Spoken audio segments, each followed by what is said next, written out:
왜 그러냐 하면은 지난달 여러분들이 혹시 시청하시는 분들이 기억하실지 모르겠지만 북한이 화성 11달 지난 10월 1일은 건군 76주년을 맞이하는 국군의 날이었습니다. 작년에 이어 2년 연속 열린 시가 행진에도 많은 관심이 집중되었죠. 광화문 일대에 모인 수많은 인파가 우리 국군에 대한 관심과 열기를 증명하는 듯 했습니다. 광화문 주변 외에도 성남 서울공항에서도 첨단 무기 행진이 진행되었는데요. 그동안 비밀로 감춰두었던 탄도미사일 현무5가 세상의 첫 모습을 드러내어 눈길을 끌었습니다. 그런데 생방송 뉴스를 통해 행사를 지켜보던 제 눈을 의심하게 하는 장면이 보였습니다. 바퀴를 18개나 가진 거대한 트럭이 중심을 못 잡고 비틀거리는 것처럼 보인 것이죠. 눈길도 아닌데 갈지자로 개걸음을 하다니 엄청난 방송사고가 난 것이 아닌가 하는 생각까지 들었습니다. 하지만 곧 이어진 설명에 고개를 끄덕이게 됐죠. 혹시 여러분들은 어떻게 된 건지 아시나요? 오늘은 국군의 날 시가행진을 통해 선보인 자랑스러운 무기들에 대해 말씀드리려 합니다. 오늘도 클릭해주셔서 감사합니다.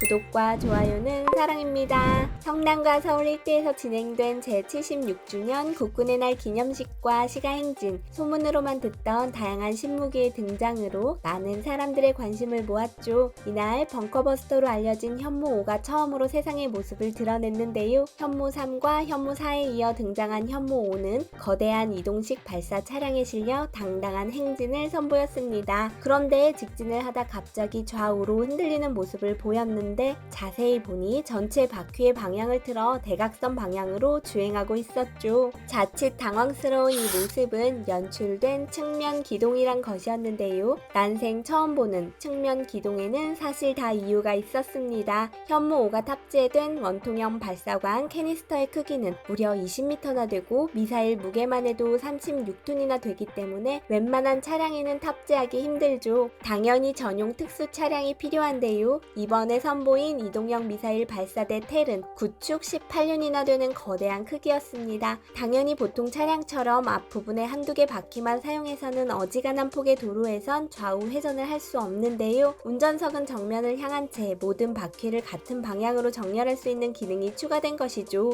현무5의 실물이 공개되고 나서 여러 군사 전문가들은 놀라움을 표시하고 있습니다. 그동안 현무5의 실제 재원이 공개된 적이 없었기 때문에 길이 16m, 직경 1.6m 정도의 단거리 탄도 미사일이나 아무리 늘려잡아도 사거리 5,500km 미만의 중거리 탄도 미사일로 추정하고 있었는데요. 이번에 공개된 모습은 길이만 20m에 달하는 상상을 초월하는 크기였기 때문입니다. 실제로 이 정도 크기를 가지는 건 미국의 대륙간 탄도 미사일 미니트맨 3나 러시아의 토폴-M을 들 수 있는데요. 보시는 것처럼 사거리 10,000km 이상의 ICBM임에도 발사 차량은 8축 16륜에 불과하죠. 그러다 보니 공식적으론 단거리 탄도미사일 SRBM으로 구분되지만 실제로는 ICBM급이 아닌가 하는 추정도 나오고 있는 거죠. ICBM이면 한반도에서 전 세계 어디라도 닿을 수 있는 대단한 무기를 확보한 셈인 겁니다. 현재 현무5는 재래식 미사일로 분류됩니다. 하지만 현무5는 엄청난 무게와 마하 10 이상의 낙하 속도로 가공할 만한 지하 관통력을 가졌다고 합니다.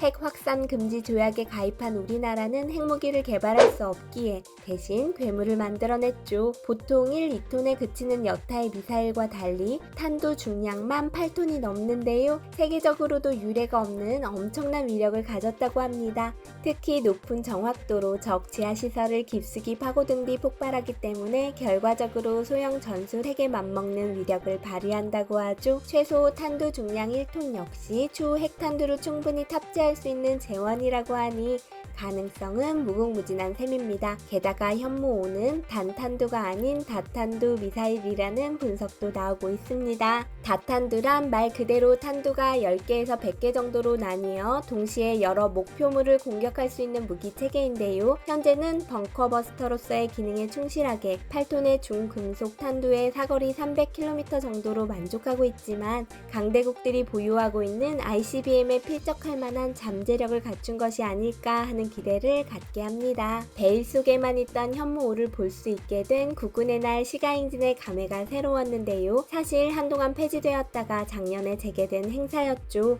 저는 다양한 무기 체계를 구경할 수 있고 우리 국군 장병들의 늠름한 모습도 볼 수 있어 반가운 마음이었습니다만 불편한 분들도 계셨나 봅니다. 성남에서 광화문 일대가 군부대 이동으로 인해 교통 통제가 이루어졌다고 하니 이해도 되고요. 예산 낭비를 지적한 의견도 있었습니다. 국방부 발표에 따르면 올해 79억 원의 예산을 국군의 날 시가행진에 편성했다고 하는데요. 이에 대해 한 국회의원은 병정 노름에 피 같은 세금을 낭비했다며 날선 비판을 하기도 했죠. 하지만 이번 행사를 꼭 그렇게 볼 일인가 싶기도 합니다. 한 통계에 따르면 삼성전자의 2023년 한 해 TV 광고비는 2천억 원이 넘고 현대자동차도 990억 원이나 되죠. 단일 기업도 마케팅 비용으로 수천억 원을 쓰는데 국군의 날 행사에 79억 원을 쓰는 건 충분히 가능한 일이 아닐까요? 특히 시가행진을 통해 얻게 된 유무형의 홍보 효과, K방산 이미지의 제고 등을 고려한다면 세금 낭비로 볼 일은 아닌가 싶기도 합니다.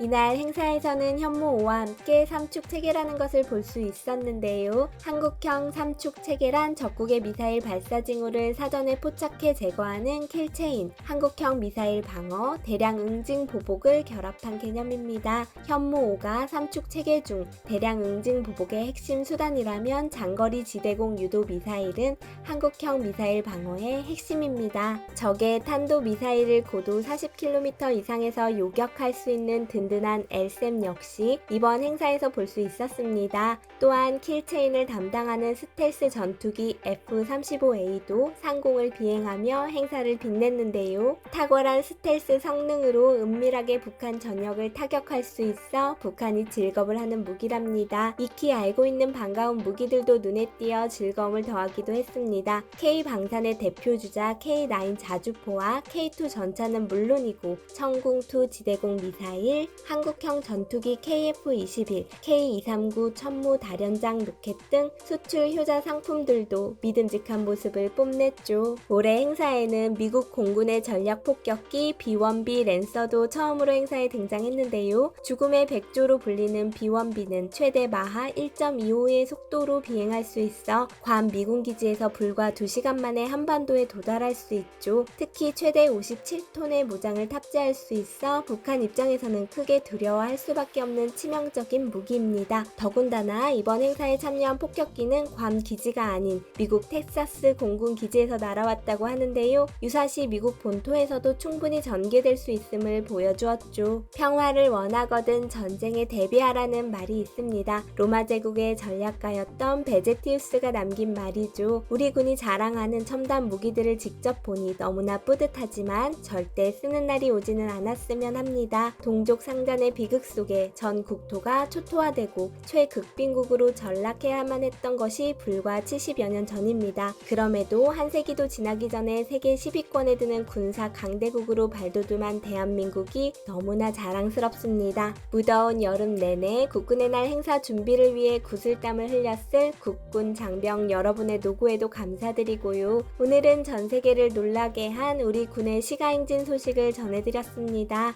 어떠셨나요? 의견 있으시면 댓글창에 남겨주세요. 오늘도 저희 재미슈가 준비한 소식 함께 해주셔서 감사합니다. 구독과 좋아요, 알림 설정 부탁드리며 다음 시간에 더욱 재미난 소식으로 찾아뵙겠습니다. 감사합니다.